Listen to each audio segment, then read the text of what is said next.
En el caso de la FIGO, esta va a clasificar la hiperglucemia o la va a dividir como diabetes en el embarazo y como diabetes gestacional.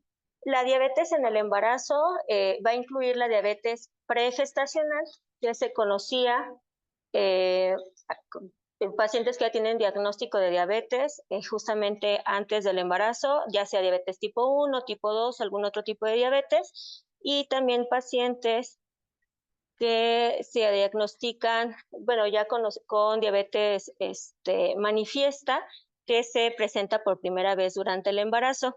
Es importante el reconocimiento de la diabetes en el embarazo porque estas pacientes suelen presentar complicaciones microvasculares como retinopatía y nefropatía diabética que suelen acelerarse durante el embarazo, tienen mayor riesgo de abortos espontáneos y se suele asociar a anomalías congénitas. Esto porque la hiperglucemia afecta en las primeras etapas de organogénesis. En el caso de la diabetes gestacional, bueno, esta se va a detectar entre la semana 24 y 28 de gestación. Suele ser menos severa que la diabetes en el embarazo y, bueno, suele remitir una vez que el embarazo llega a término. La diabetes gestacional es la alteración metabólica más frecuente durante el embarazo. En el 2024, al menos 23 millones de nacidos vivos eran de mujeres que cursaban con un grado de hiperglucemia durante el embarazo. 79% correspondía a diabetes gestacional, un 9.1% aquellas pacientes con diabetes manifiesta que se detectaban por primera vez en el embarazo y un 11% correspondían a pacientes ya con diabetes preexistente. El mayor porcentaje de diabetes gestacional suele presentarse en países de ingresos bajos y medianos y se consideran poblaciones de riesgo, la población hispana, la afroamericana, las nativas americanas y las asiáticas. Con el aumento en la edad, la prevalencia de diabetes gestacional también ha ido en aumento. De hecho, casi la mitad de las pacientes por arriba de los 45 años suelen presentar diabetes gestacional durante sus embarazos. Afortunadamente, estas pacientes pues no son las que más embarazos presentan. Exacto. La epidemia de la obesidad, el aumento en el sedentarismo y una edad materna mayor, pues ha aumentado significativamente la prevalencia de diabetes gestacional. La diabetes gestacional se asocia a importantes complicaciones maternas a corto plazo durante el embarazo y alteraciones metabólicas a largo plazo, tanto para la madre como para su descendencia. Dependiendo el tiempo del embarazo, bueno, tienen mayor riesgo de abortos espontáneos, de preeclampsia, la cual afecta a un 9.8% de las pacientes con glucosas por abajo de 115 y a un 18% de aquellas que tienen glucosas por arriba de esas cifras. También tienen mayor riesgo de presentar polidramnios, traumatismos obstétricos y de presentar cesárea. Se ha visto que hasta el 25% de las pacientes con diabetes gestacional que necesitan tratamiento, bueno, van a ser sometidas a cesárea, en comparación a un 17% de aquellas con diabetes gestacional que solamente se manejan con manejo nutricio, comparándolas con un 9.5% de los controles. La diabetes gestacional también se asocia a fallas en la lactancia materna o bien a un retraso de la misma, y a largo plazo, bueno, se puede asociar tanto a diabetes tipo 2 como a otras enfermedades cardiovasculares. En el caso de la descendencia, bueno, sigue siendo un importante riesgo el crecimiento excesivo en los neonatos. Al haber un exceso de sustratos maternos, hay un aumento en la hiperinsulinemia fetal, lo que les lleva a presentar macrosomía.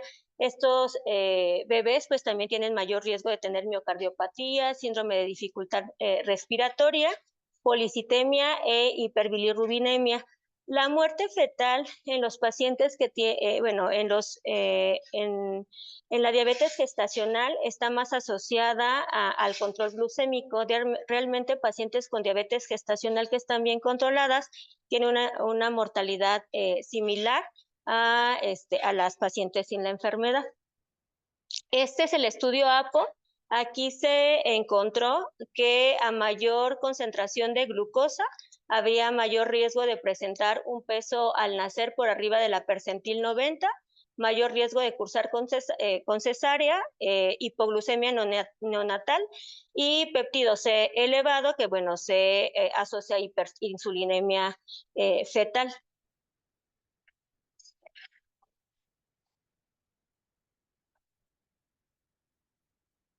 De persistir la hiperinsulinemia durante el tercer trimestre, esto ha presentado un aumento en el crecimiento de los adipocitos, en las células musculares, y esto asociado a la hiperplasia de células betas pancreáticas, pues se va a asociar a una mayor obesidad infantil, hipertensión y diabetes mellitus en la descendencia. ¿A quién se les recomienda el cribado? En el primer trimestre se recomienda el cribado antes de la semana 15 de gestación, sobre todo a las mujeres que tienen alto riesgo de diabetes gestacional, aquellas que tienen una edad por arriba de 35 años, un índice de masa corporal por arriba de 30. Esto se ha visto que triplica el riesgo de diabetes gestacional. También el antecedente de diabetes gestacional, 30 al 84% de las pacientes que cursaron con el diagnóstico van a volver a presentarlo en otros embarazos. El antecedente de macrosomía aumenta el riesgo hasta 5 veces. También se debe de descartar la herencia familiar para diabetes tipo 2 en familiares de primer grado e identificar poblaciones de riesgo. El síndrome de ovario poliquístico también se considera un factor de alto riesgo por su asociación con obesidad y resistencia a la insulina, y esto suele duplicar el diagnóstico de diabetes gestacional. El cribado en el primer trimestre se recomienda sobre todo para identificar diabetes preexistente, y aquí, bueno, vamos a utilizar los mismos criterios para pacientes no embarazadas. La OMS sugiere hacer diagnóstico de diabetes gestacional en estos pacientes usando los criterios de un primer paso, pero muchos clínicos no los aceptan porque realmente no se ha visto que haya mejoría en los resultados y sí puede aumentar los costos en el tratamiento. En el caso del cribado del segundo trimestre, la mayoría de las asociaciones sugieren un cribado universal entre la semana 24 y 28 de gestación, a excepción del Instituto Nacional de Reino Unido, en donde ellos solamente hacen el cribado en sus pacientes de alto riesgo. Esto porque justo su población pues no suele serlo. En el caso del cribado en el tercer trimestre, bueno, se puede realizar en aquellas pacientes con complicaciones asociadas, es decir, que cursen con macrosomía o polidramnios, o aquellas que no hayan sido evaluadas previamente. Realmente no se ha visto que haya un beneficio si es que se llegara a diagnosticar o tratar la diabetes gestacional después de la semana 32 de gestación. Existen dos estrategias para hacer el diagnóstico de diabetes gestacional. La estrategia de 2 pasos, en donde se da una carga de glucosa de 50 gramos, se mide la glucosa a la hora, y si la concentración de glucosa es mayor a 130 o 140, se realizará la curva de tolerancia oral a la glucosa de 3 horas de 100 gramos, y se va a considerar diabetes gestacional aquellas pacientes que tengan más de 2 o más de los siguientes valores, que sería un ayuno por arriba de 95, una glucosa en ayuno por arriba de 95, a la hora por arriba de 180, a las 2 horas por arriba de 150 y a las 3 horas por arriba de 140. Y también se ha recomendado la estrategia de un paso, en donde no se dará la carga de glucosa de 50 gramos, solamente se hace una curva de 2 horas con 75 gramos de glucosa, y se considera diabetes gestacional aquellos pacientes que cumplan con un criterio de los siguientes valores: una glucosa en ayuna por arriba de 92, a la hora por arriba de 180 y a las 2 horas por arriba de 53. La estrategia de 2 pasos es la estrategia más antigua para el diagnóstico, y se había considerado como el estándar para el diagnóstico de diabetes gestacional. En este caso, la ACO acepta tanto el corte de 130 como el corte de 140 para que se dé la curva de tolerancia. A un corte menor, bueno, la sensibilidad aumenta un poquito, pero la sensibilidad es menos. Y actualmente se recomienda utilizar más el corte de 140, que si bien la sensibilidad es ligeramente menor, tiene menos riesgo de falsos positivos, entonces disminuimos la exposición a una curva de tolerancia a la glucosa a pacientes que no la necesitan. Actualmente los criterios que se utilizan son los de Carpenter y Coustan, que se asocian sobre todo a complicaciones perinatales y a riesgo de diabetes tipo 2 materna. La estrategia de un solo paso se estableció por la Sociedad Internacional de Grupos de Estudio para Diabetes y Embarazo, la cual, tras estudiar el estudio APO, dio puntos de corte para la diabetes gestacional. Esta se ha asociado a una mayor incidencia de diabetes gestacional de un 5.6, de un 5.6 a un 15 a un 20%. Esto porque solo se necesita un criterio para hacer el diagnóstico. Hay estudios que han identificado que a las pacientes que se identifican con diabetes gestacional por el método de un solo paso tienen 3.4 veces mayor riesgo de desarrollar prediabetes, diabetes tipo 2, y su descendencia tiene mayor riesgo de desarrollar diabetes, obesidad infantil. Bueno, la carga de glucosa de 50 gramos lo que trata es de identificar a las pacientes que son de bajo riesgo, pero estas pacientes solamente representan un 10% de las pacientes que pueden llegar a presentar diabetes gestacional en el embarazo. Entonces, este método se sugiere para tratar de disminuir la complejidad para hacer el diagnóstico de diabetes gestacional. Únicamente la ACOG sigue recomendando la estrategia de 2 pasos, porque realmente tampoco hay estudios que comparen las dos estrategias ni que digan que una es mejor que otra.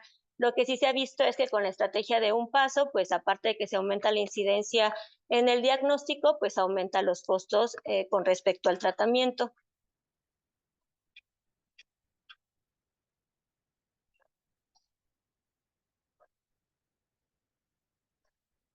Un grupo especial para el diagnóstico son las pacientes que han sido sometidas a una cirugía bariátrica. Estas pacientes también tienen mayor riesgo de desarrollar diabetes gestacional, pero suelen tener una pobre tolerancia a la curva de tolerancia oral a la glucosa. Sobre todo las pacientes que han sido sometidas a bypass gástrico pueden llegar a presentar hasta hipoglucemias reactivas al realizarlas la curva.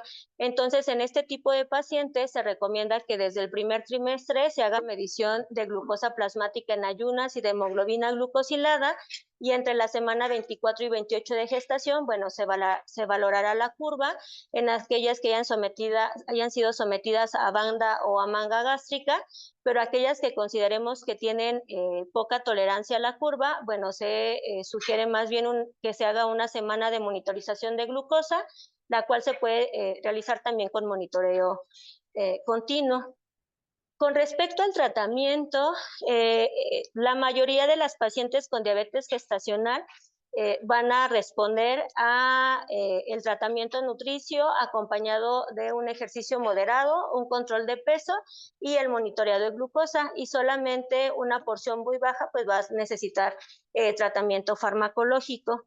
Del 70 al 80% de las pacientes diagnosticadas con los criterios de Carpenter, bueno, van a responder o van a llegar a los objetivos de tratamiento únicamente con cambios en el estilo de vida.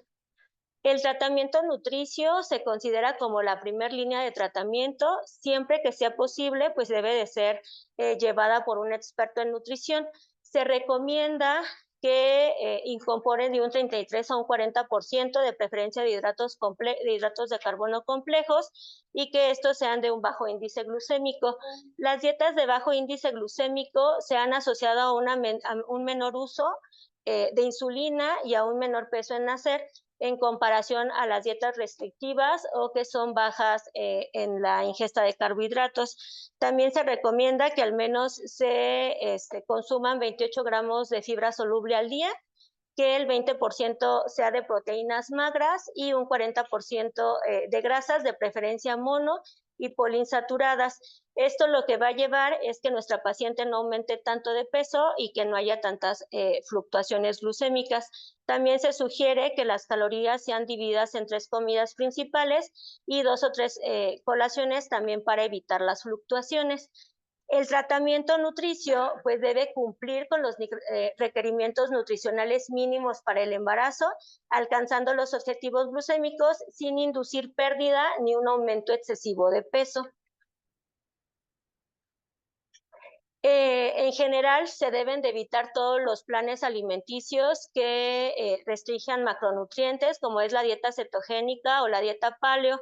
Se puede medir cetonas en orina en ayunas para ver si la paciente no está restringiendo mucho los carbohidratos, y eso es lo que le está originando el control glucémico. La ADA en general recomienda que sea una dieta equilibrada en macronutrientes, que sean alimentos ricos en nutrientes, y que agregue grasas saludables con ácidos grasos omega 3. Entre los edulcorantes no calóricos que se pueden consumir de forma moderada está el aspartame y está el stevia y la sucralosa. Todos los demás pues deben de ser evitados. En el caso del ejercicio, se ha demostrado que especialmente el ejercicio de fuerza aumenta la masa muscular y mejora la sensibilidad de la insulina, esto en pacientes no embarazadas. Pero tomado de aquí, bueno, se recomienda que estas pacientes tengan al menos 30 minutos de ejercicio aeróbico de intensidad moderada, al menos 5 veces a la semana, o bien un mínimo de 150 minutos por semana. Ahora, cualquier actividad será mejor que de plano no hacer nada. En cuanto a las precauciones, se deben de evitar los ejercicios acostadas sobre la espalda y se deben de suspender en caso de presentar contracciones o hipoglucemias. El control de peso también es importante en estas pacientes. En general no se recomiendan las dietas restrictivas por abajo de 1,700 kilocalorías por día. Las necesidades calóricas serán determinadas por el peso corporal antes del embarazo y la ganancia de peso va a estar determinado por el índice de masa corporal pregestacional. En pacientes con un índice de masa corporal normal pueden llegar a aumentar entre un 11.5 a 18 kilos durante el embarazo. Y bueno, en caso de obesidad no se recomienda que aumenten más de 9 kilos.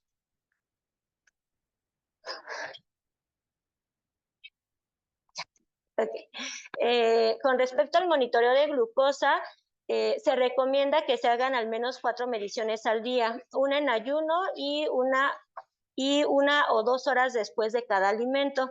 Los objetivos de glucosa en sangre para las pacientes embarazadas con diabetes tipo 1, diabetes tipo 2 o diabetes gestacional que utilizan insulina es una glucosa en ayuno entre 70 y 95, a la hora postprandio entre 110 y 140 y a las 2 horas entre 100 y 120. En el caso de las pacientes con diabetes gestacional que no son tratadas con insulina, bueno, el objetivo superior sigue respetándose, pero ya no se da un objetivo inferior. También se puede utilizar la hemoglobina glucosilada para el control de estas pacientes, sobre todo para las pacientes con diabetes preexistente, porque se ha asociado a malformaciones congénitas. Se debe de considerar como una medición secundaria, nunca debe de suplir el monitoreo de glucosa y nos puede ayudar sobre todo para verificar la fiabilidad del automonitoreo. El objetivo de hemoglobina glucosilada se recomienda que sea por abajo del 6%, ya que se ha visto que así se disminuye el riesgo de bebés grandes para la edad gestacional, parto pretérmino y preeclampsia. En las pacientes que tengan alto riesgo de hipoglucemia, bueno, se puede recomendar una hemoglobina glucosilada por abajo de 7. En el caso del monitoreo continuo de glucosa, pues nos va a ayudar a detectar prácticamente todas las fluctuaciones de glucosa y nos va a ayudar a modificar de una mejor manera el tratamiento. En el estudio CONCEPT se estudió a pacientes embarazadas con diabetes tipo 1 y se detectó que el monitoreo de glucosa continuo optimizó los objetivos de glucosa, mejoró las concentraciones de hemoglobina glucosilada y el tiempo en rango, además de lograr los objetivos glucémicos antes y después de los alimentos. También debemos llevar las metas en el rastreo. Un tiempo en rango por arriba del 70%, un tiempo por arriba del rango por abajo del 25% y evitar la hipoglucemia lo más que se pueda con un tiempo por debajo del rango por abajo del 4%.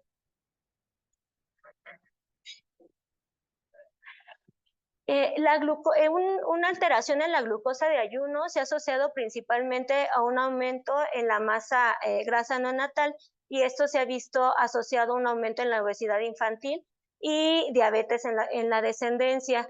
En el caso de la glucosa postprandial a la hora, esta suele asociarse más al riesgo de bebés grandes para la edad gestacional y al riesgo de cesáreas. También se ha visto que comparando glucosa en ayuno y la glucosa postprandial a la hora, bueno, esta suele asociarse más a macrosomía que la glucosa en ayuno. Una vez que logramos los objetivos glucémicos, se puede cambiar la frecuencia del monitoreo de glucosa, pero esto dependerá de la edad gestacional. Si en 1 o 2 semanas no logramos el control, bueno, estas pacientes serán las que se someterán a un tratamiento farmacológico, ¿sí? Si no se logran los objetivos de glucosa a través de la terapia nutricional y el ejercicio, aquí es donde vamos a iniciar con los medicamentos. Vamos a considerar como falla en tratamiento cuando hay más de 2 valores por encima del objetivo en 10 miligramos por decilitro, preferentemente en la misma comida en un periodo de 2 semanas, o bien que el 50% de los valores en una semana estén por arriba del objetivo glucémico. La ADA recomienda como tratamiento de primera línea para los pacientes de diabetes gestacional la insulina, a diferencia de la ACOG, en donde tanto la insulina como los hipoglucemiantes orales se consideran parte de la primera línea de tratamiento. Se debe considerar el uso de insulina de forma inmediata si al diagnóstico tenemos una glucosa en ayuno mayor o igual a 126 miligramos por decilitro, o bien si la glucosa en ayuno está entre 108 y 124, pero ya se está asociando a un feto grande para la edad gestacional o la presencia de polidramnios. También se puede dar el manejo con insulina en aquellas pacientes que se les contraindique la metformina o que, bueno, sean intolerantes a la misma. Contamos con insulinas basales. Las insulinas que se pueden utilizar es la intermedia, la dietemir y la glargina. La glargina tiene una alta afinidad por el receptor de IGF-1 y se cree que pudiera tener efectos secundarios durante el embarazo, pero realmente estos no se han comprobado. Es por eso, si alguna paciente pues ya está en tratamiento con glargina, pues se deberá de continuar con el mismo tratamiento, pero si apenas la vamos a iniciar, bueno, se preferirá dar intermedia o detemir.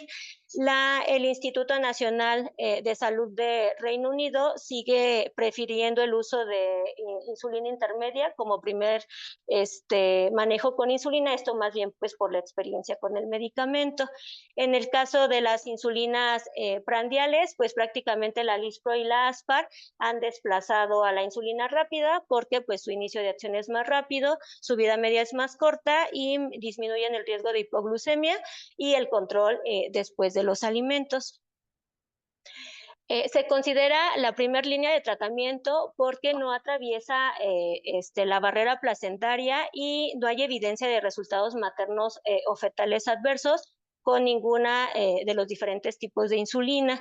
Sí, su dosis dependerá del trimestre. En el primer trimestre se sugieren dosis promedios de 0.8 unidades por kilo día, al segundo trimestre 1 unidad por kilo y al tercer trimestre 1.2 unidades por kilo día.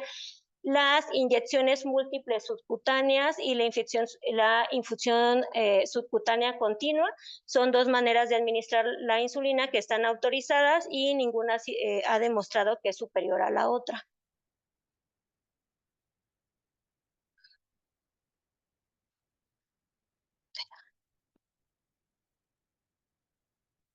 Ajá. En el caso de los hipoglucemiantes orales, Al menos la ADA no lo considera como una primera línea de tratamiento y la FDA aún no los autoriza para el manejo de diabetes gestacional.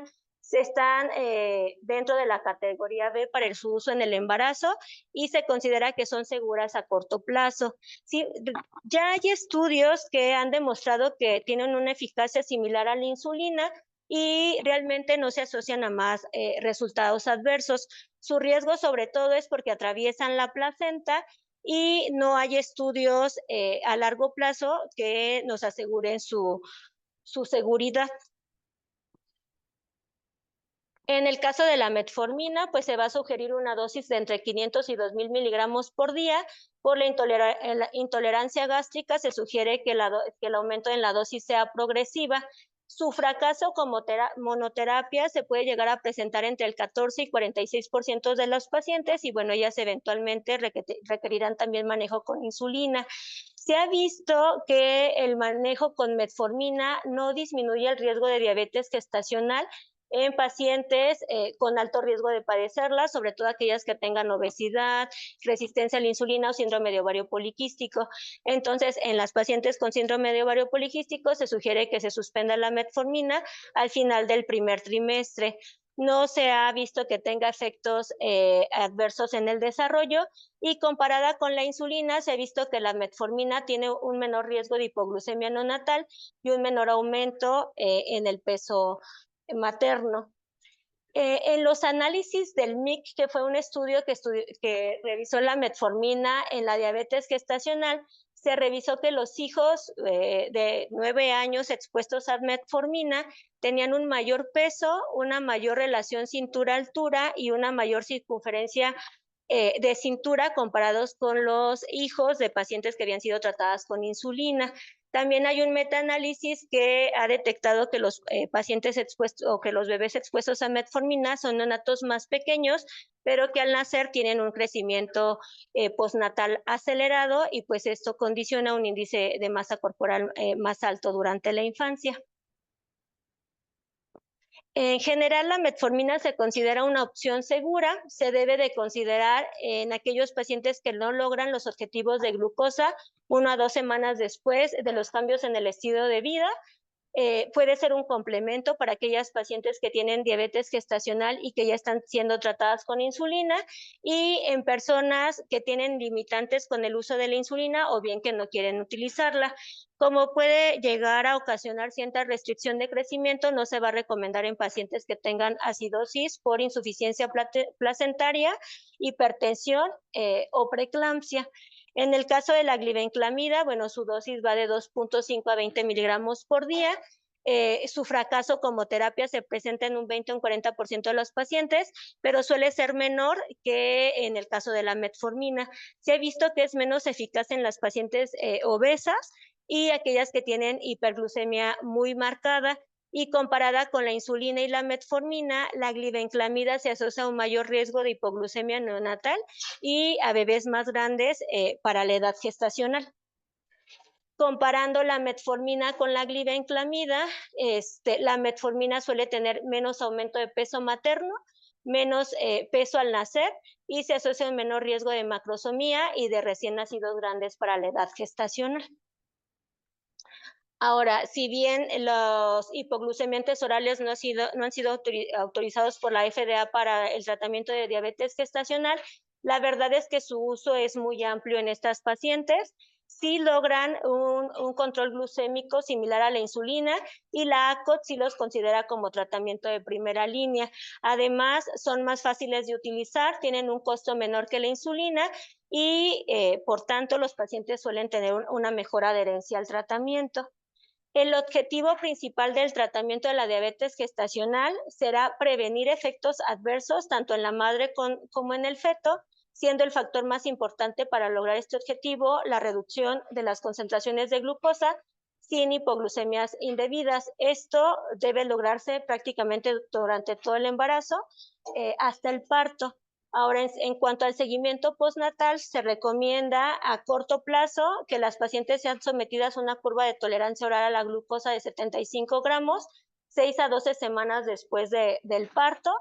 Se recomienda que también haya medición de glucosa en ayunas y de hemoglobina glucosilada, y también que se valoren algunos otros parámetros de riesgo cardiovascular, como es el índice de masa corporal, la presión arterial y el perfil de lípidos. Estas pacientes se les debe de recomendar la anticoncepción, sobre todo anticonceptivos reversibles de acción prolongada, para evitar embarazos no planeados y para que mejoren sus condiciones metabólicas, si es que más adelante pues quisieran volver a embarazarse.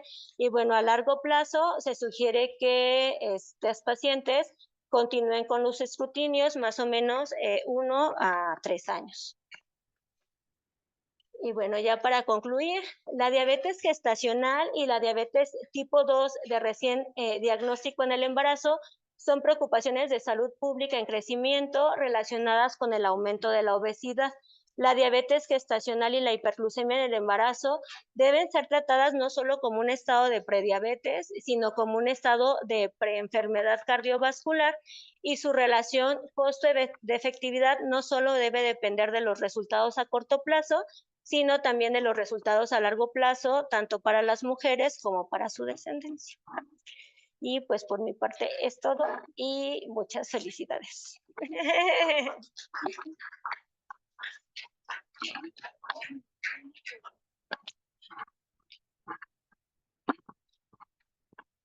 Muchas gracias por su plática, doctora. Y hay una pregunta aquí en el grupo que dice, ¿qué experiencia hay en el tratamiento con IDPP4? Con IDPP4, bueno, la guía no menciona ninguno de las nuevas terapias para uso en pacientes con diabetes gestacional. Previamente también se había platicado un poquito de los inhibidores de DPP4. No se dan como bueno, más bien se han ido estudiando en pacientes que previamente ya estaban con este tratamiento, pero pues realmente un estudio específico para ellos ahorita no. Uh-huh.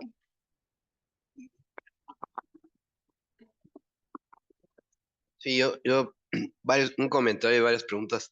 El comentario es que si hay varias guías, yo creo que esto es análogo cuando tenemos varios tratamientos para una enfermedad, pues quiere decir que ninguna sirve, así de simple.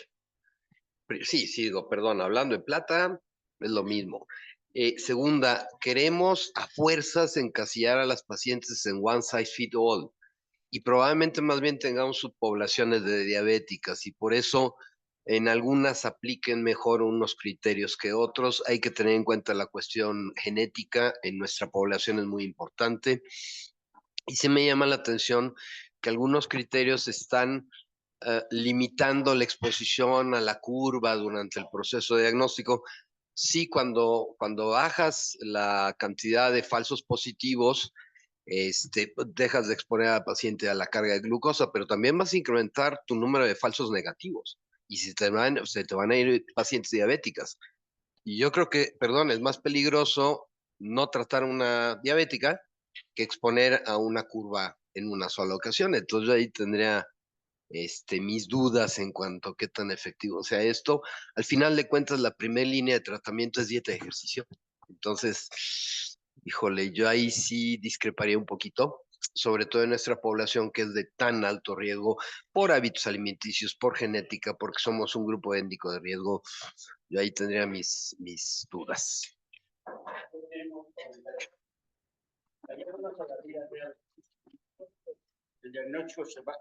El diagnóstico se basa en curva de tolerancia a la glucosa, de cualquier tipo. Ustedes saben el estrés que provoca una curva de tolerancia a la glucosa. Es terrible. Segundo, con mucha frecuencia, las pacientes van a hacerse curva de tolerancia a la glucosa y el técnico no valora la cifra en ayunas. Y entonces a él le importa y le sigue haciendo la curva de tolerancia a la glucosa. Y hemos tenido pacientes hasta de 500 o 600 miligramos de glucosa por curva de la tolerancia a la glucosa en forma indebida. Esto es cosa de la vida real. Entonces debemos de tener mucho cuidado. Si ya tenemos una glucosa de 115, ¿para qué le hacemos curva? ¿Sí me explico? Y no la asociamos a ese estrés de la curva de tolerancia a la glucosa y el riesgo de tener hiperglucemia severa, como ocurre en la vida real.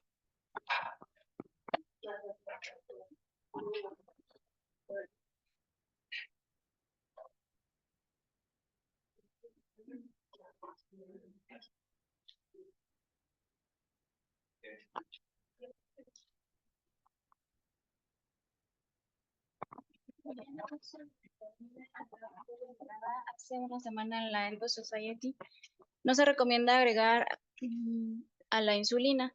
Realmente la asociación con restricción de crecimiento se ha visto en hijos de madres hipertensas o con nefropatía.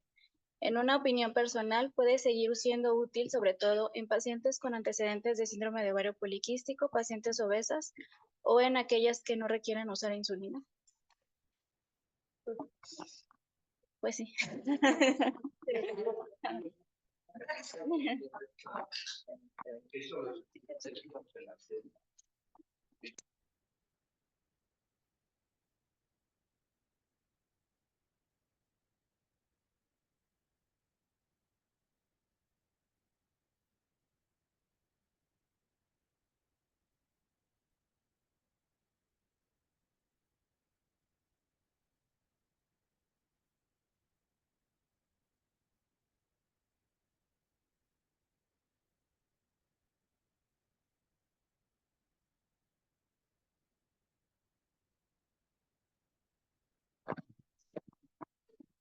Muchas gracias por su plática, doctora. Y ahorita damos paso a la plática de la doctora Vania Isabel Rodríguez Molina con síndrome de Turner. Muchas gracias. Buenos días a todos los que nos acompañan, tanto en línea como presencial. Provecho, esperando que estén disfrutando un rico café en la mañana. Y pues el día de hoy vamos a tocar el tema de síndrome de Turner y vamos a hablar un poquito de todas las generalidades.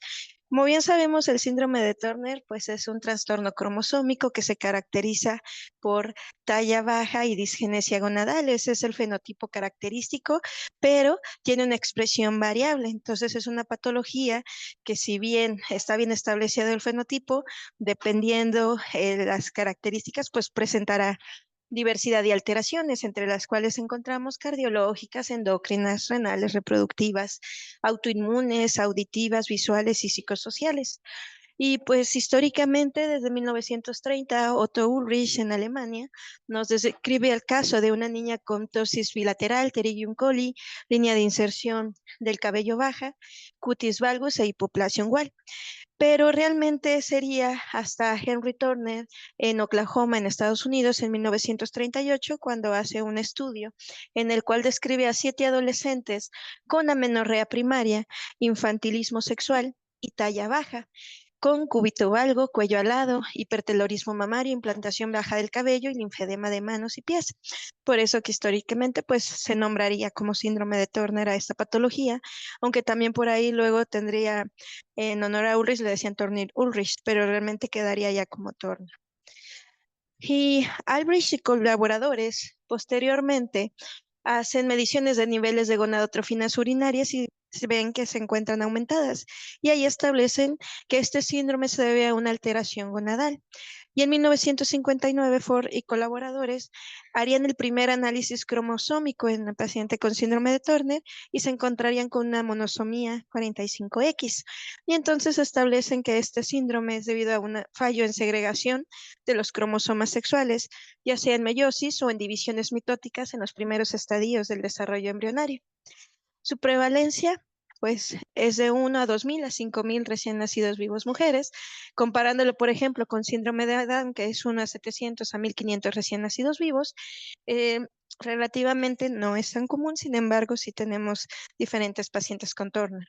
Entonces, el 1% de todas las concepciones pueden llegar a tener una monosomía X. Y por ello, a veces no lo llegamos a ver porque llegan a presentarse abortos espontáneos, sobre todo en el primer trimestre. Si viéramos el cariotipo, el tipo y frecuencia, vemos que el 40 al 50% de la mayoría de los cariotipos en estos pacientes son monosomías 45X. Sin embargo, tenemos mosaicismos en el cual nos da las 15 a 25 de frecuencia, 10 a 12 o que llegan a ser raros. Ahorita las vamos a tocar. Pero también hay cariotipos no asociados con síndrome de Turner, pero que tienen una expresión en talla baja, porque pueden tener alguna de lesión, por ejemplo, el síndrome de Leri-Weill, que propiamente tenemos una de lesión, entonces se manifiesta como una talla baja. O eh, cuando tenemos una alteración isodicéntrica en el X, también llegan a presentarse alteraciones de talla. Como bien decíamos, las monosomías representan el 45 al 50% y es el fenotipo más grave. Y esto conlleva un error aleatorio en un óvulo o el esperma antes de la concepción, por eso se llega a presentar. Los mosaicismos, por ejemplo, 45X, 46XX, representan el 15 al 25%, y los que llevan XY, 10 a 12%. Entonces, estos mosaicismos van a diferir en los diferentes tejidos, llegan a tener un fenotipo más leve, incluso a veces de primera instancia no se piensa en síndrome de Turner y eso conlleva pues diagnósticos tardíos. Hay mayor probabilidad incluso de pubertad espontánea y también se debe a un error aleatorio en el desarrollo fetal temprano. Y en cambio, los cromosomas en anillos, de lesiones, como vimos, ya algunas eran raras, otras equivalían a 10-12%, pero si conjuntáramos todas estas en lesiones de brazo corto o largo de X o isocromosomas, llegan a representar del 10 al 30% en conjunto. Y estas se caracterizarían un isocromosoma en el XQ. Tiene más probabilidad de enfermedad inflamatoria intestinal y de tiroiditis, es decir, una carga autoinmune. Y los cromosomas en anillo en X llegan a manifestarse con mayores dificultades en aprendizaje y algunas otras manifestaciones atípicas. Entonces sí es importante, como todo, tener el cariotipo para poder establecer el diagnóstico y por ende ver ese pronóstico. Por lo tanto, el diagnóstico, si bien tenemos un fenotipo femenino y nosotros podemos decir mujer, talla baja, no ha presentado expresión puberal, eh, entonces probablemente tenga alguna alteración genética, pero hasta nosotros realizar el cariotipo y observar que hay un cromosoma X ausente o con una ausencia completa o parcial en el segundo cromosoma X, entonces sí podremos realizar el síndrome de Turner. El diagnóstico, nosotros podemos decir se ve como Turner, parece Turner, pero necesitamos hacer el cariotipo definitivamente. Entonces, sabemos bien que el diagnóstico lo podemos hacer en forma prenatal y esto al momento de hacer las valoraciones materno-fetal, pues vemos los datos de cromosomopatías, en el cual podemos encontrar aumento de translucencia nucal, higroma quístico del cuello. En un 60% se encuentran las malformaciones renales, primordialmente el riñón en herradura, y cardiopatía izquierda en un 48%, primordialmente coartación de aorta. Podemos hacer mediciones de alfa-fetoproteína o de gonadotrofina coriónica humana, inhibina A y estriol. Al igual de que ya cada vez va avanzando más las técnicas, podemos hacer las corioamniocentesis, DNA libre, el estudio de vellosidades coriónicas, pero todavía lo que manda es hacer cariotipo postnatal. Entonces, aunque tengamos temprano, pues te esperamos a que también el producto nazca y en el caso de que esté la sospecha, solicitamos luego el cariotipo. Propiamente ya el diagnóstico postnatal en el periodo neonatal que podemos encontrar. Una falla de medro con talla baja no necesariamente lo llegan a presentar. Recordemos que puede haber una talla incluso de 47.4 más menos 1.3 centímetros. Entonces, si fuera ese 1.3 más, estaría ahí como 48.3, 49. Y luego hay un sesgo por ahí, lo midieron mal, no sabemos. Entonces, siempre nos pasa a mis colegas pediatras y endocrinopediatras que preguntamos talla al nacimiento o no se acuerdan o te lo dicen mal. Entonces, por ahí está el sesgo. Hasta no verlo, pues está la duda. Pero los datos característicos podríamos encontrar tal cual el higroma quístico en cuello, datos de hidrosfetal y el linfedema, que está bien descrito en este periodo postnatal. Incluso a mí me tocó alguna vez un estudiante de enfermería, nació su bebé y ella decía que justo estaba llevando el módulo de genética, habían visto síndrome de Turner y cuando nació su bebé decía, es que yo le veo linfedema. Incluso lo llevó a valoración a pediatra y le decía, no, es que, ¿cómo crees? Y todo. Pero ella no se quedó con la duda porque decía, no, pues es que todo lo que dijeron ahí lo tiene. Sí veía ahí micrognatia, paladar alto, el cuello ancho y corto y el linfedema sobre todo, y le hizo el cariotipo y se diagnosticó tempranamente, es de los más tempranos que he visto, y secundario a que la mamá como que tenía ese conocimiento y no se quedó así con la duda de decir, me dicen que no me preocupe, hizo cariotipo, se diagnosticó y se empezó tempranamente, desde ya los 5 meses de edad ya teníamos diagnóstico del síndrome de Turner, entonces todo fue un caso muy bonito porque pues, se le puede hacer todo tal cual. Entonces, igual cardiopatía izquierda, teletelia, tórax ancho, el riñón en herradura, alteraciones de túbulos colectores o riñón ectópico son algunas de las características si se buscan en forma intencionada. Entonces, eso es muy importante porque luego lo que no se piensa no se busca. Entonces, definitivamente a la valoración tenemos que sospecharlo para poder iniciar todo el protocolo. Igualmente en el periodo de infancia, ¿qué hacemos? Ok, nació, no le dijeron nada, no se detectó y entonces llegamos a la etapa de la infancia y es donde podemos ver las manifestaciones que ya conocemos de talla baja, puede haber nebus, soplo cardíaco, epicanto, retognatia y la famosa deformidad de Madelung del cúbito valgo, acortamiento del cuarto metacarpiano, que también son parte de las características que tenemos que buscar en forma intencionada, uñas cortas y bicóncavas. Puede haber antecedentes de otitis media de repetición, que es algo, y secundariamente presencia de hipoacusia. Entonces, niña que tiene otitis media de repetición, también tenemos que tener el foco rojo. Y dificultades escolares. Yo también me acuerdo, una niña que llegó, no tenía un fenotipo tan característico, pero sí tenía talla baja, teletelia, y una característica era que se le dificultaban un poco las matemáticas, era lo único. No como malas calificaciones, porque tenía 9, o sea, realmente le iba bien, pero sí decía que tenía que repasar más o estar más al pendiente para que le fuera bien.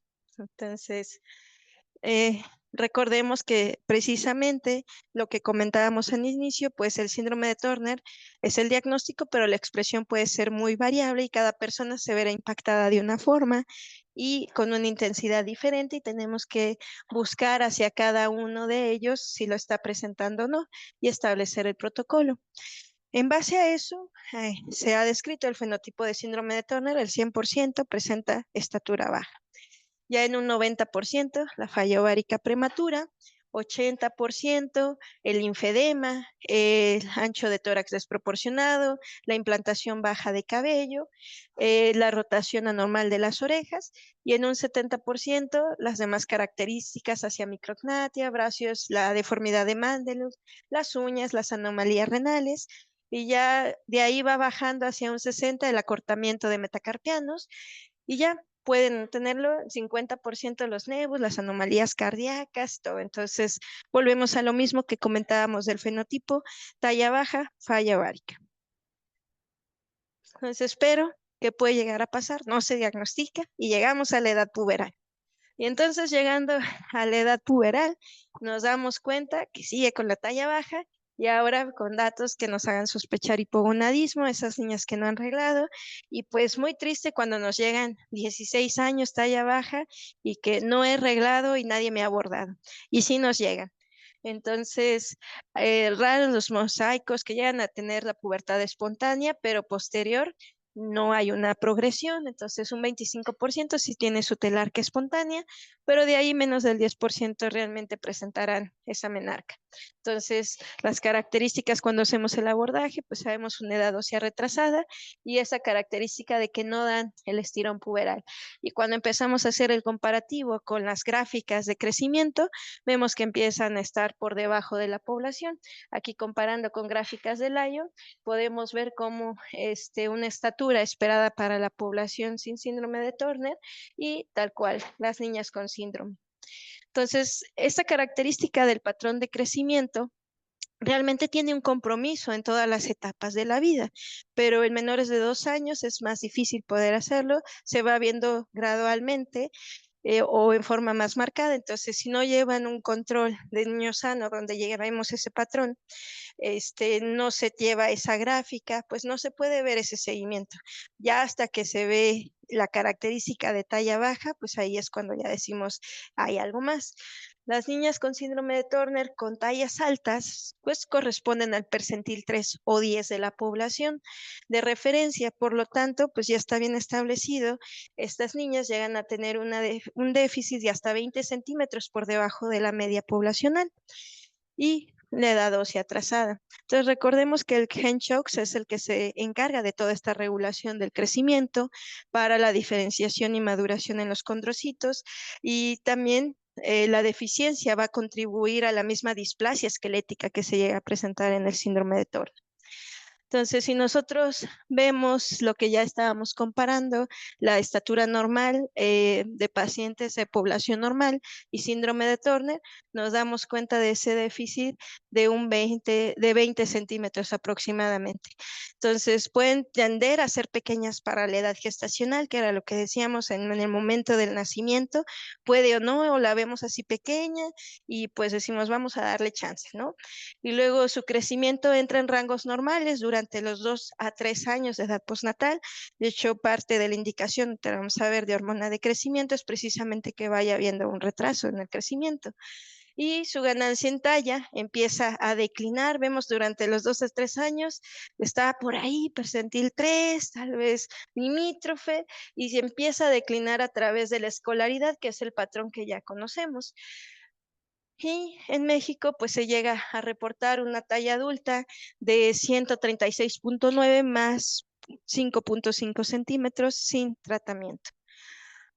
Entonces, en cuanto a los datos de desarrollo puberal, pues desde la semana 14 a 18 de gestación ya se empieza a dar la diferenciación folicular normal, y en pacientes con síndrome de Turner hay un daño cromosómico a nivel de las células germinales, y eso es lo que nos va a producir la insuficiencia ovárica, que se va a caracterizar por atresia con pérdida en los ocitos y fibrosis del estroma, las cintillas disgenéticas y la expresión, el hipogonadismo hipergonadotrófico cuando hacemos la medición en perfil hormonal. El 15 al 20% de la función ovárica residual, las que llegan a tenerlo, pues pueden llegar a presentar ese desarrollo mamario espontáneo o la menarca, pero ya vimos que en el porcentaje pues es realmente muy bajo. De hecho, sí me tocó igual una paciente que llegó, aparentemente iba en crecimiento normal, incluso cuando la medimos en gráficas estaba en percentil 10 de población normal, y la familia estaba renuente a usar el tratamiento. Se vigiló, se vio la velocidad de crecimiento, se vio que realmente era subóptima, criterio para poder iniciar tratamiento. Estaban todavía de que no queremos que inicie porque pues la vemos con sus compañeras, es de las bajitas, pero no está tan bajita. Incluso hizo pubertad espontánea, su botón mamario. Desgraciadamente el cariotipo al final no se había realizado, siempre dijimos puede ser un mosaico, siempre invitamos para que se pueda completar el diagnóstico, y pues bueno, al final pues ya decidieron usar el tratamiento, pero pues ya cuando vieron que se empezaba a perder talla, llegó la pandemia, se perdió, y ya cuando llegó, ahora sí, ya tenía talla baja. Entonces, la adrenarca normal o discretamente retrasada. Otras comorbilidades endocrinas, como bien tocamos, pues hay más riesgo de tiroiditis autoinmune. Entonces sabemos que parte de ese monitoreo es precisamente el perfil tiroideo. 20 a 30% en la etapa adulta la pueden presentar, sobre todo en las pacientes que tienen monosomías o isocromosomas del brazo largo. También la mayor incidencia de obesidad, no necesariamente, pero muchas de nuestras pacientes llegan a tenerlo, sobre todo aunado a nuestra carga genética, aunado a nuestros hábitos alimenticios, pues se llega a presentar. Entonces, definitivamente empezar un programa temprano con nutrición, activación física es de vital importancia. Y pues esa intolerancia a carbohidratos se llega a presentar de un 25 a 60%. Diabetes tipo 2 hasta un 5%, y Y igualmente, estas pacientes, lo que decíamos de esa displasia esquelética, tienen una baja densidad mineral ósea, sobre todo hacia columna, y por ende el riesgo de fractura es aumentado hasta 10 veces mayor el riesgo hacia osteoporosis. Y aquí algo que mis colegas no dejarán de mentir, ha estado muy en boga el uso de la vitamina D, por ejemplo, en las pacientes con síndrome de Turner, enfocada a esto. Entonces, todos decimos, pues en México ya somos deficientes, las niñas con síndrome de Turner también, le damos, no le damos, pues realmente daño no le hace. Entonces, yo creo que sí, para poder dárselo, salvo lo que me comenten. Es todo un debate por ahí, pero bueno. La importancia del diagnóstico temprano precisamente es enfocado hacia la identificación de las malformaciones congénitas adquiridas, entonces es buscar en forma intencionada esa cardiopatía, esa malformación renal, todas las demás comorbilidades. Y uno de los puntos importantes, como comentábamos, los mosaicos 45X, 46XY, la secuenciación de la detección de casos con secuencia Y en cariotipo, va enfocado a vigilar el riesgo hacia gonadoblastoma. Entonces, también la importancia del diagnóstico temprano va a ir enfocado a tener una mejor respuesta al tratamiento con el uso de hormonas de crecimiento y, por supuesto, a la inducción puberal, de tal manera que logremos mejores resultados. Entonces, aquí nos les vamos a indicar cariotipo, definitivamente cualquier niña con falla de crecimiento no explicada o retardo puberal ante los siguientes hallazgos, con una sola de las siguientes características. Entonces, talla baja, retraso, datos de higroma quístico fetal o hidros, más talla baja idiopática o enfermedad cardíaca izquierda, pubertad retrasada, menorrea primaria, pareja en estudio por infertilidad, datos con un fenotipo facial más característico, o dos de las siguientes características, si tienen anormalidades renales, deformidad de Mandelung, que era lo que establecíamos en el porcentaje, que estas ya equivalen a un 60, 50%, hasta 40%, problemas neuropsicológicos, nevus melanocíticos, uñas displásicas o otras malformaciones cardíacas que no sea cardiopatía izquierda, y la hipoacusia, también detectado con esas otitis de repetición. Entonces, realmente, si ya hicimos el diagnóstico, ya hicimos el cariotipo, entonces, ¿qué sigue? Pues hacer el tamizaje, siempre el diagnóstico. En cuanto ya nos dan el cariotipo y establecemos diagnóstico de síndrome de Turner, en todas las edades, debo solicitar la evaluación cardíaca por especialista, el ultrasonido renal, la evaluación audiológica, la evaluación de escoliosis y cifosis y, por supuesto, del crecimiento y desarrollo para poder determinar si ya puedo iniciar el tratamiento y en dónde me encuentro. Si hacemos una detección entre los 0 a 4 años, aunado a esto, evaluar displasia de cadera y evaluación oftalmológica. Entre los 4 a 10 años, lo que comentamos más, función tiroidea y tamizaje de enfermedad celíaca y evaluación psicosocial y educativa. Importante porque luego ahí nos llega a pasar o luego los detectamos en la escuela, pero no es la misma atención. Luego, no sé si les ha pasado, las psicólogas de la escuela pues no tienen ese enfoque hacia este tipo de pacientes, entonces sí necesitamos dirigir a las mamás hacia dónde pueden encontrar el apoyo. Y evaluación ortodóntica. Y todas las mayores de 10 años, ya comentamos, aunado a lo que ya se detectó a los 10, función tiroidea, el tamizaje, evaluación psicosocial, más evaluación función ovárica y también ya enfocado a las otras comorbilidades para la intolerancia a carbohidratos, diabetes, perfil de lípidos azuados. En la monitorización, entonces todo esto en el momento que hagamos el diagnóstico, todos quisiéramos que nos lleguen entre 0 a 4 años. La realidad es que nos tocan pacientes a edades muy tardías, hacemos tamizaje y pues ya encontramos algunas comorbilidades o sabemos que el pronóstico de la talla, la inducción puberal, pues no va a ser la más deseada.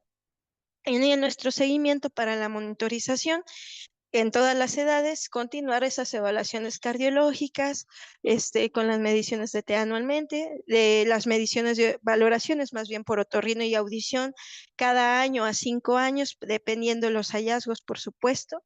Menores de 5 años, seguir viendo las aptitudes sociales entre 4 a 5 años, y ya en una etapa escolar, pues estar viendo incluso los valores de TGO-TGP, función tiroidea, enfermedad celíaca, el progreso social, hacen mucho énfasis en esto, las evaluaciones dentales, y ya en niñas más grandes, pues agregamos todo ese escrutinio metabólico, ya comentado.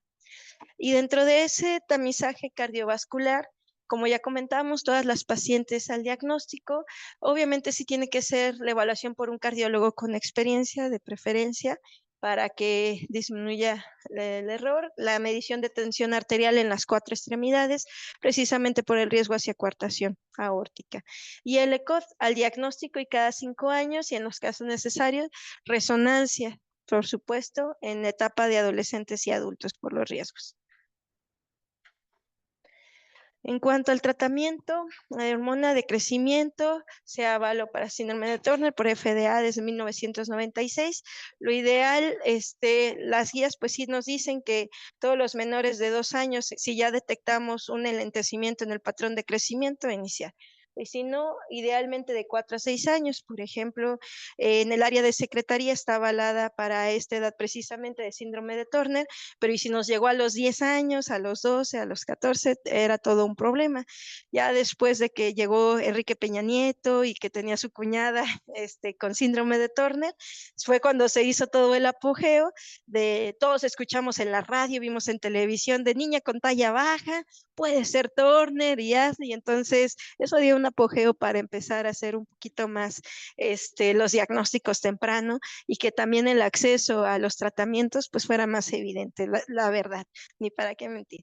Entonces, si vemos también una velocidad de crecimiento disminuida en 6 meses, damos el seguimiento, la graficamos y a lo mejor es como el caso que les dije, niña en percentil 10 de la población, pero vigilamos esa velocidad de crecimiento, está disminuida, pues candidata para hormona. O una talla baja o pronóstico de talla baja, también iniciar. Las dosis sabemos que son mucho más altas comparado con un paciente con deficiencia. Llegamos a tener de 45 a 50 microgramos kilo día y hasta en algunas bibliografías reportan 68 microgramos kilo día como dosis más altas. Normalmente llegan a tener 7.2 centímetros más altas comparadas con grupo control y la efectividad del tratamiento de la hormona va a depender de diferentes aspectos, entre ellos la duración total del tratamiento. No es lo mismo haberlo iniciado a los 4 años que empezar a los 12 y a ver qué tanto ganamos.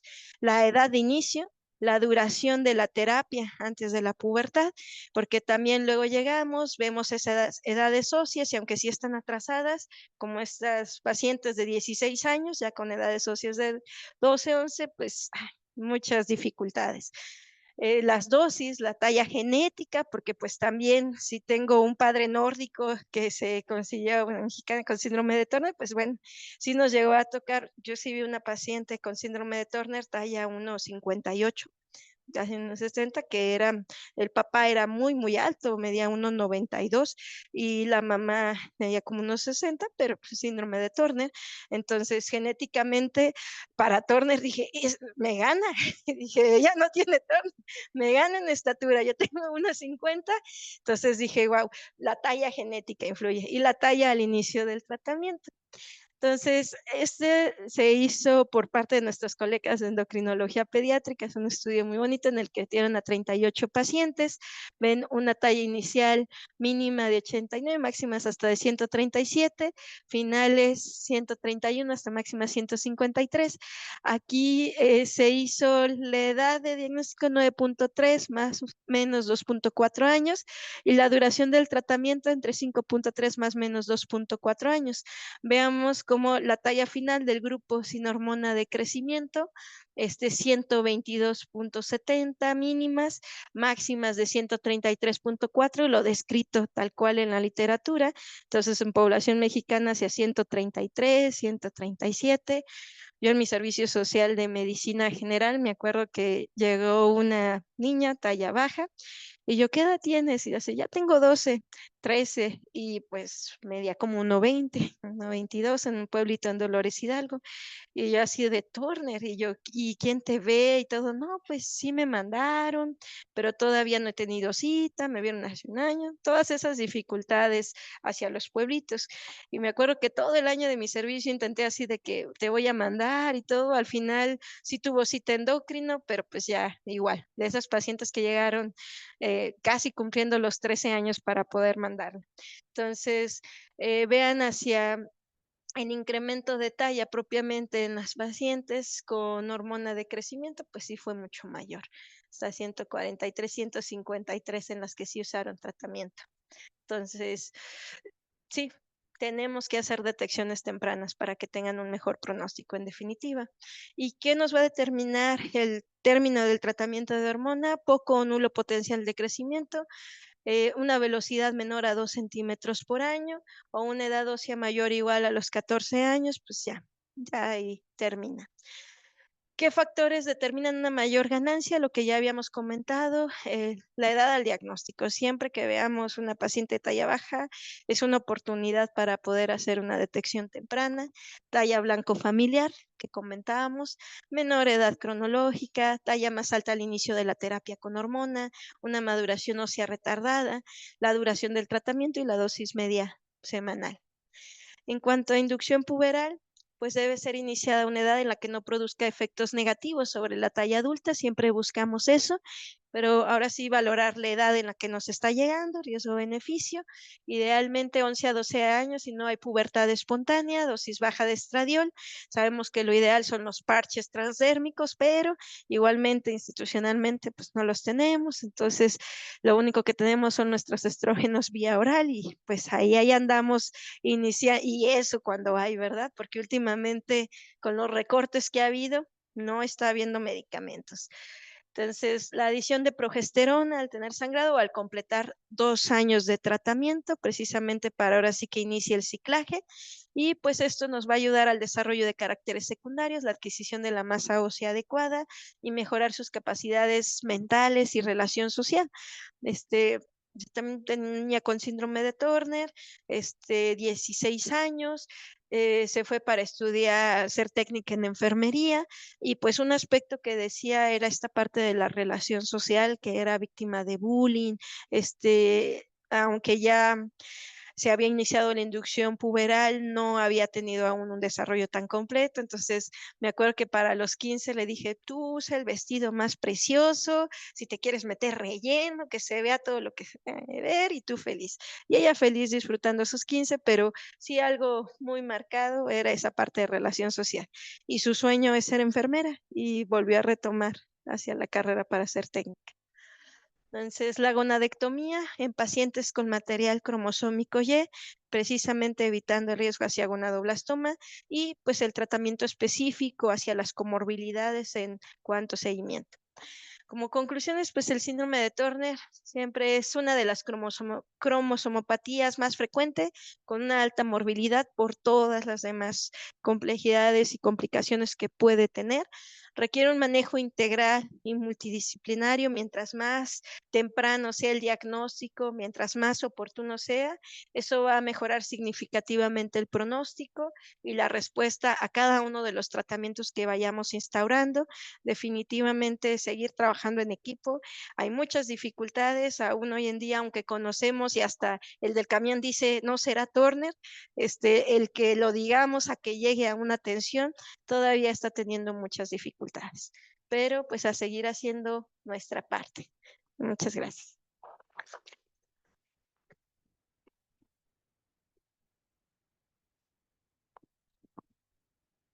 Tenemos comentarios del doctor Edmundo. Sí, buenos días a todos.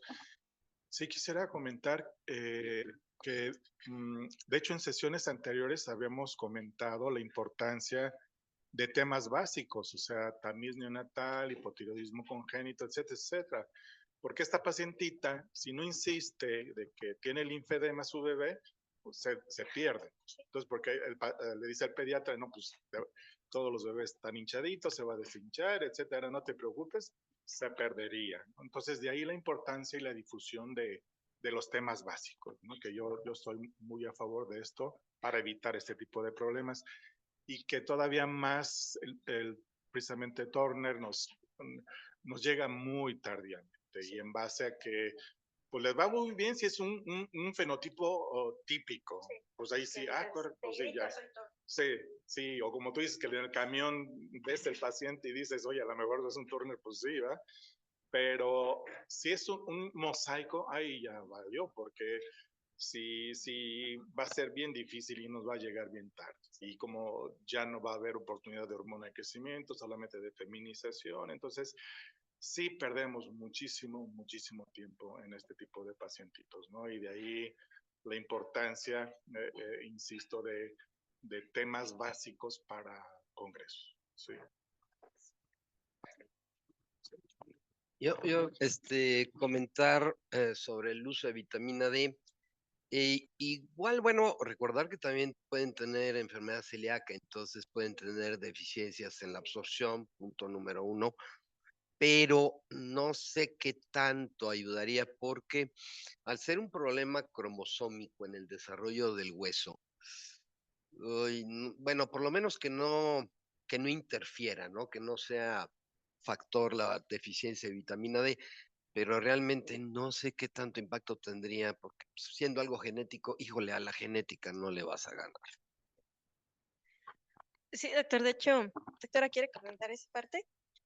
Respecto de la salud ósea, doctor, creo que evidentemente puede haber un problema genético, pero una de las cosas que más afecta, desde mi punto de vista, viendo a los pacientes, es la falta del inicio de los estrógenos tempranos. Eso es lo que más le afecta al hueso.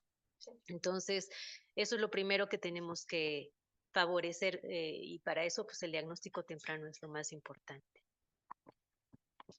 Y ahí, bueno, nada más un poquito. Sí, por lo general sí nos llegan tarde. Entonces, yo sí soy de la idea de porque se inician tarde los estrógenos, sí. Es un hándicap negativo, vitamina D. O sea, no, como tú dices, no le va a hacer daño, pero a lo mejor sí le va a funcionar o le va a ayudar en algo. Sí, pues en general, si le sobra, lo va a excretar por ahí al riñón. Y pues desgraciadamente a veces son nuestras patadas de ahogado con tal de ofrecerle todo lo que podamos, de acuerdo a la edad en la que nos está llegando. Y pues sí, para tener un buen pronóstico de talla, que están diciendo qué tan tarde, digo, ojalá que no nos llegaran tarde y empezáramos de 4 a 6 años, es lo ideal marcado por las guías, y para que tengan un buen pronóstico de talla. Entonces realmente esas niñas que nos llegan a los 10, decimos, bueno, me llegó a los 10, ya mínimo le puedo hacer algo, pero real también nos llegan 16 años, 14 años y te enfrentas a todo de qué le voy a ofrecer, qué más le puedo dar para tratar de mejorar un poquito ese pronóstico, porque todo, ya está la afección metabólica, ya está la afección ósea por donde nos está llegando por el atraso de la inducción puberal, ya no vas a ganar talla, ya está el bullying, ya está la alteración social y todo, entonces, mientras más temprano, mejor, definitivamente. ¿Sí? Yo tuve una paciente que ya tenía hecho el síndrome, el diagnóstico de síndrome y le dieron la terapia adecuada. Y el padre y la madre dijeron, es que le van a dar hormonas y todas las hormonas son malas. Y ya le expliqué una y otra vez y nunca aceptaron que se le diera hormonas. Esa es la ignorancia de nosotros. Sí, incluso empezando tempranamente, tal cual, le digo, en mi caso también intentamos, porque ya teníamos velocidades de crecimiento subóptimas con buena talla de esa paciente que les dije, y al final, como no lo aceptaron, hasta que ya hizo ya la talla baja y pues ya se perdió lo que habían ganado realmente. Algo que comentaba el doctor Maciel ahorita es, creo que nos falta seguir reforzando desde la formación de los pediatras o los médicos generales. Si ustedes preguntan en la historia clínica de cuántas semanas de gestación fue, el peso al nacer y la talla, no saben. Entonces, cuando tú preguntas y pides el certificado, te das cuenta que es un producto de término que está mostrando ser pequeño para edad gestacional. Y si recordamos, dentro de la evaluación del crecimiento están los patrones de crecimiento que nos permiten orientar las líneas de abordaje. Entonces, esa parte de tener un paciente con ese antecedente obliga a que en el control del niño sano se esté llevando una curva de crecimiento donde vaya en líneas con velocidad de recuperación. Al brincar los 2 años, hacer la otra gráfica para poner el pronóstico de talla y ahí establecer que el paciente realmente está dentro de lo que está esperado, porque seguimos escuchando la parte de, está chiquito porque usted está chiquita, ¿no? Es que va creciendo bien, y eso es un error. Si nosotros desde una historia clínica correcta se identifica esta restricción y un seguimiento, tenemos diagnósticos y abordajes tempranos. Entonces nos sigue faltando la escuela, como dice el doctor Maciel, de orientar desde el crecimiento y desarrollo normal para que se identifique lo normal, y precisamente estas niñas con características fenotípicas y antecedentes desde el prenatal puedan ser identificadas con tratamientos oportunos, ¿no? Y la guía, tratar de romper esos estigmas. Me pasó igual con el doctor, como el doctor, tengo una paciente de 5 años que ya afirmaron que no quieren el tratamiento con hormona de crecimiento, conociendo implicaciones, ¿no? Entonces dices, bueno, más adelante vemos, ¿no? Entonces, si no empezamos a hacer esa cultura, pues seguimos igual. Gracias, Daniel. Muchas gracias.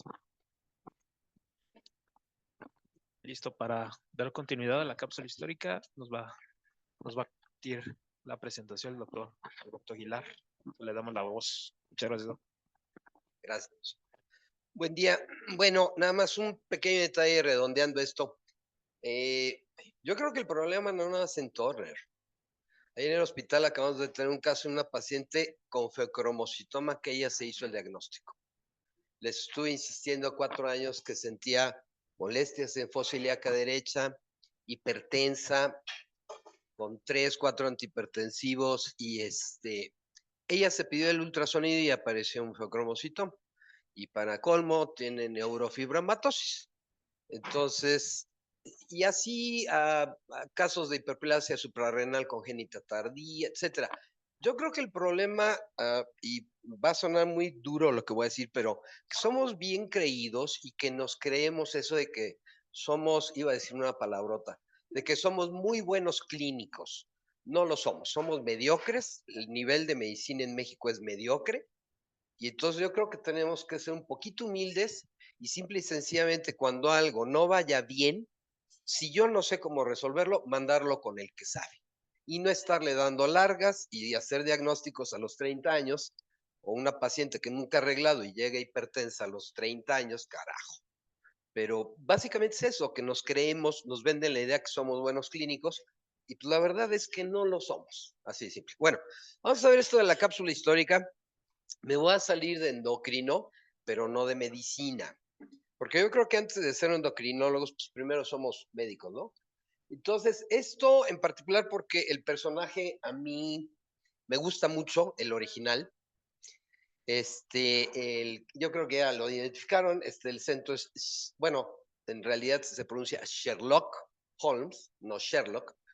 Y pues vamos a hablar sobre todo del papá y del abuelo, que es, sobre todo el abuelo es literalmente hablando, ahora sí que literalmente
¿Listo?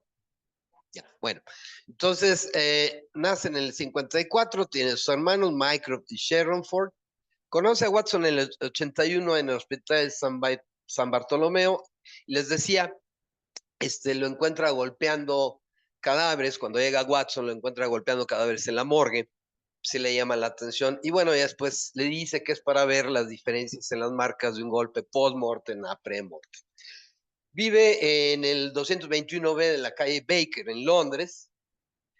Y no se sabe bien, bueno, esto es obviamente el personaje, ¿no? Puede que estudie en Cambridge u Oxford, cualquier cosa de universidad, y las áreas de conocimiento del señor son música, frenología, que hoy en día sería la psiquiatría, botánica, paleontología, esgrima, boxeo, artes marciales orientales como Barijitsu, Jiu-Jitsu, interpretación, literatura, idiomas, lenguas clásicas orientales, medicina, derecho y química. Rechazó el título de Sir, pero sí es miembro de la Legión de Honor, y su archienemigo es el profesor Moriarty. Ese es más o menos Sherlock Holmes. ¿Qué características tiene? Es inteligente, aplica el razonamiento deductivo. Hacia el final voy a regresar esto un poquito. Gran capacidad de observación, gran habilidad para disfrazarse, toca el violín con maestría. Esto de la capacidad de observación se lo heredó al abuelo. Ahorita van a ver el abuelo qué capacidad de observación tenía. En cuanto al papá, Holmes,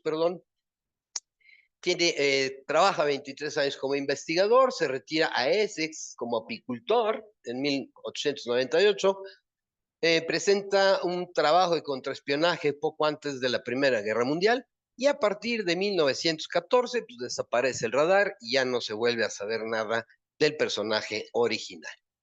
Ahora vamos a hablar del papá, Sir Arthur Conan Doyle, o Arthur Ignatius Conan Doyle, católico.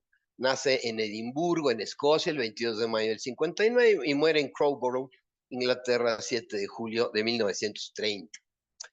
Familia católica, el papá era ilustrador de novelas, entonces por eso en parte él se inclina a esta cuestión novelesca de escrituras y de escribir relatos, etc. Estudia en escuelas jesuitas como buen católico, Stony Heart St. Mary y Stella Matutina en Austria. Entra...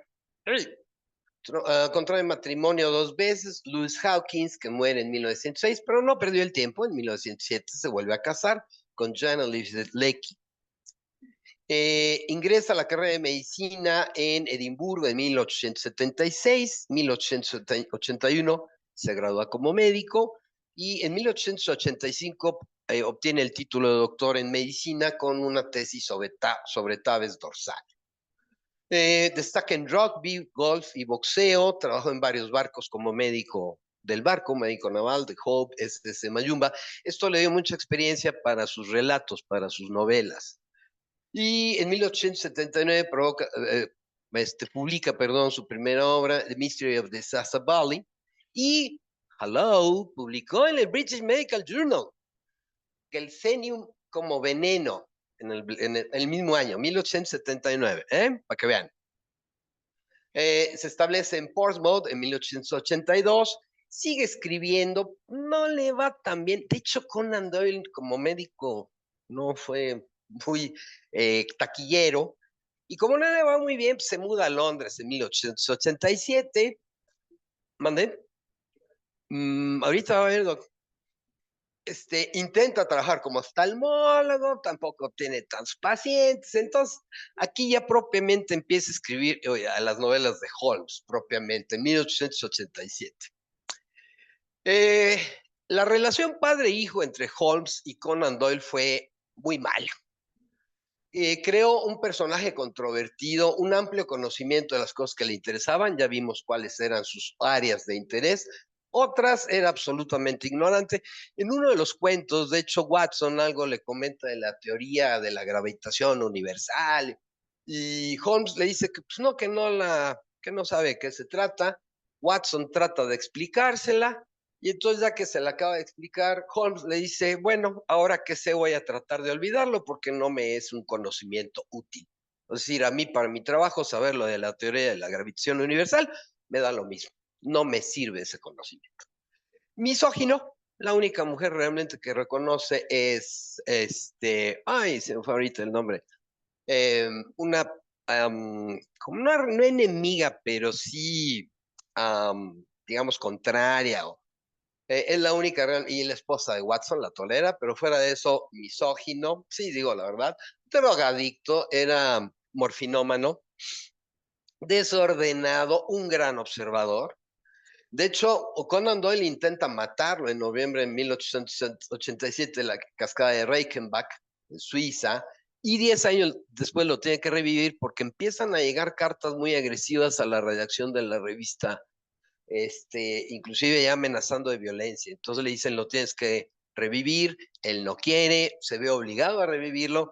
Entonces la relación la relación padre-hijo entre Conan Doyle y Holmes fue caótica.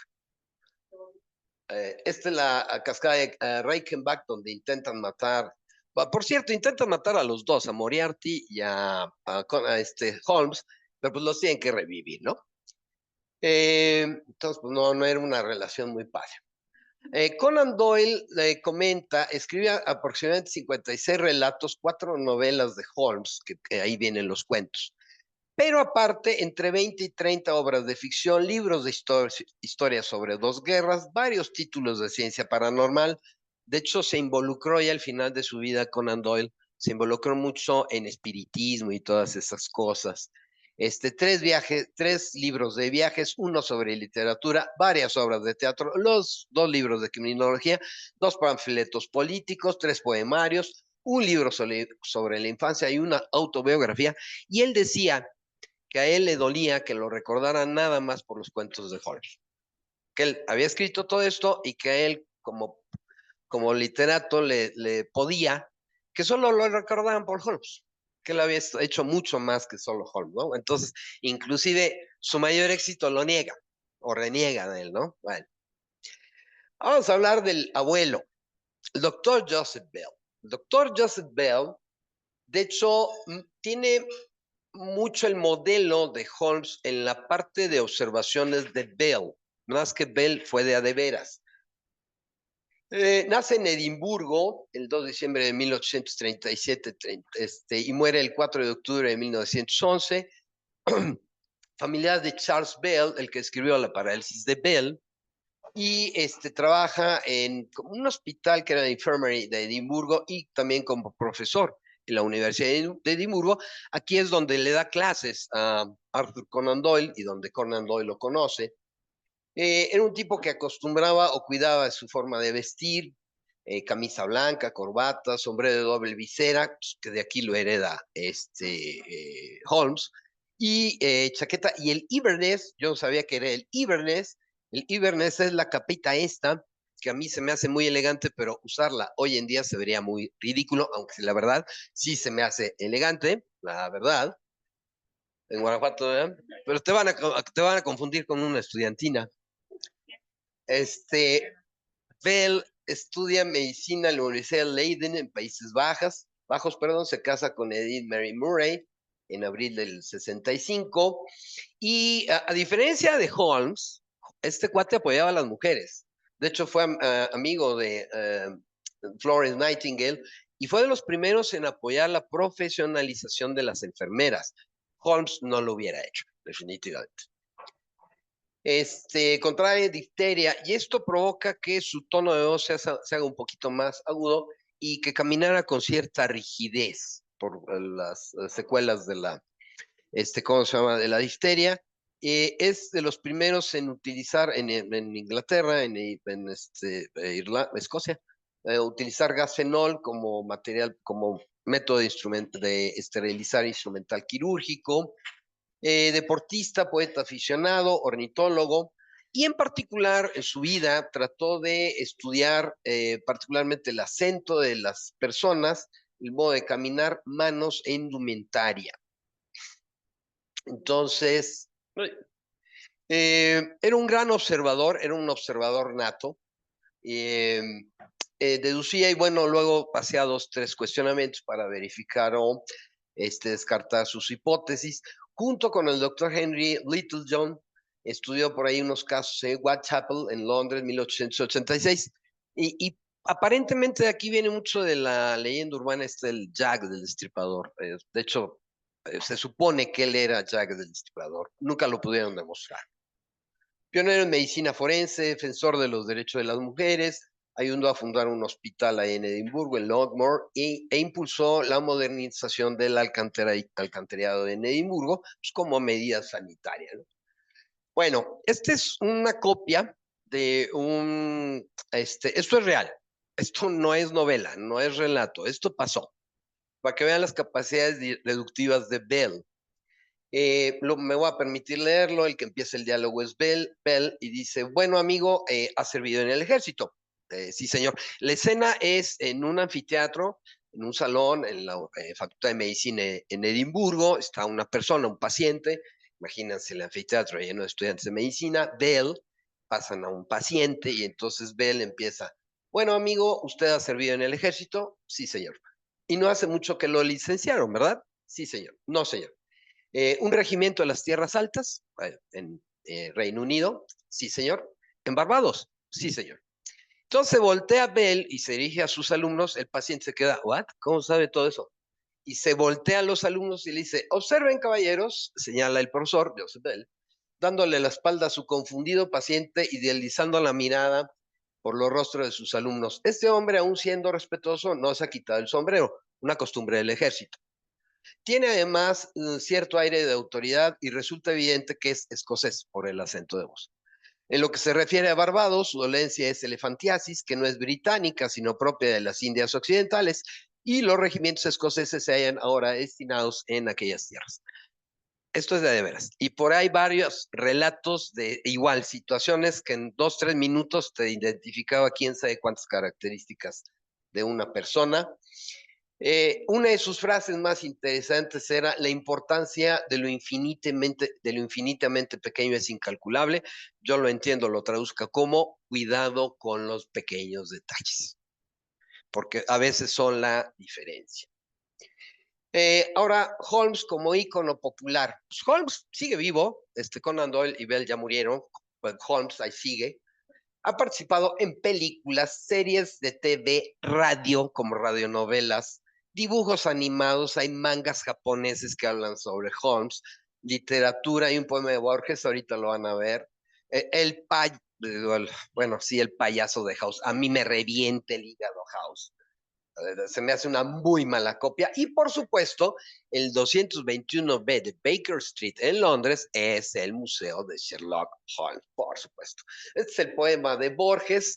Nada más para que lo conozcan, si les interesa, les dejo la presentación. La verdad, el poema es muy estilo Borges, está bonito, está muy padre, pero me llamó la atención que un poeta tan serio como Borges le dedicara un poema a Holmes.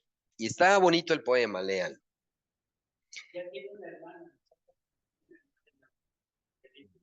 Pero eso ya es nuevo, doctor. Eso ya se lo agregaron. El personaje original. Sí, el personaje original.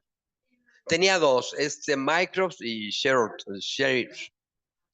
2 hermanos. Bueno, él decía que Mycroft era mucho más inteligente que él. Bueno, esta famosa frase, elemental, mi querido Watson, es falsa. Aparece hasta la película de 1939. Conan Doyle jamás la escribió. A lo más que llega en el cuento del perverso es solo a mencionar elemental. Ya hacia el final, a la conclusión del caso, algo le da a entender Watson de que pues, lo dedujo, ¿cómo fue que lo dedujo? Que concluyó o cerró el caso. Y entonces, a lo más que llega a Holmes, es muy al estilo Holmes, elemental. O sea, muy al estilo Holmes, ¿no? Muy sencillito y carismático. De las frases que sí dice y que, bueno, que sí se le atribuye por el autor original, y a mí me parecen mucho más interesantes, mucho más profundas, es, no existe una combinación de sucesos que la inteligencia de un hombre no sea capaz de explicar, y cuando hayas descartado lo imposible, lo que quede, aunque sea improbable, debe ser la verdad. Eso se me hace más interesante que el famoso elemental, mi querido Watson, que es bien, bien pedante. Esto se me hace más interesante en lo particular, ¿no? Entonces, ya a título personal, ya para concluir, mucha gente cree que como médicos hacemos un trabajo de detectives, estilo Holmes. Yo creo que más bien fue al revés. Holmes le copió al abuelo, al doctor Joseph Bell. Sí realiza deducciones, pero realmente mucho de lo que aplica Conan Doyle se forma como médico en el boom de la medicina científica. Cuando Conan Doyle estudia medicina, la pobre medicina alópata está luchando por sobrevivir, está compitiendo con homeopatía.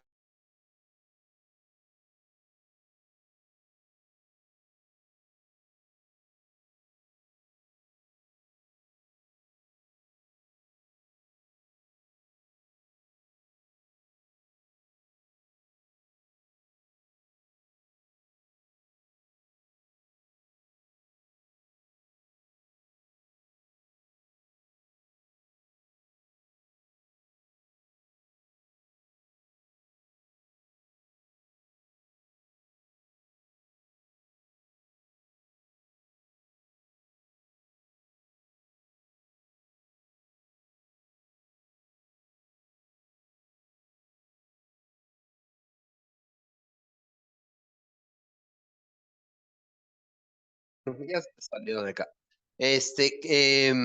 Ya. Bueno, de hecho, utiliza el método inductivo, que es el método científico. Y yo a veces lo hago, por ejemplo, en los pacientes con diabetes, no les pregunto si están tomando refresco. ¿Sí se fue? No, acá sí está, ¿eh? Aquí, bueno, me dice que sí tengo audio, no sé. ¿Sí? Ya llegó. Yo a veces sí uso el método inductivo, ya bueno, sí me confieso fan de Holmes. Y por ejemplo, a los pacientes con diabetes o con obesidad, no les pregunto si están tomando refresco. Le estoy diciendo cuánto refresco está tomando. No para que me digan, me interesa la cara que ponen.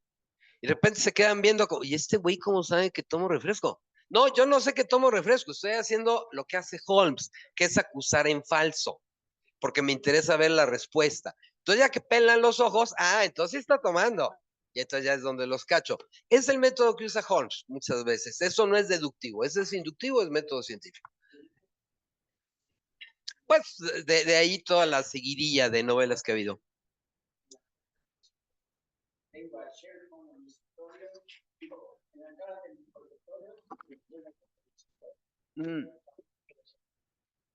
Y bueno, hay muchas imitaciones, pero como el original ninguno.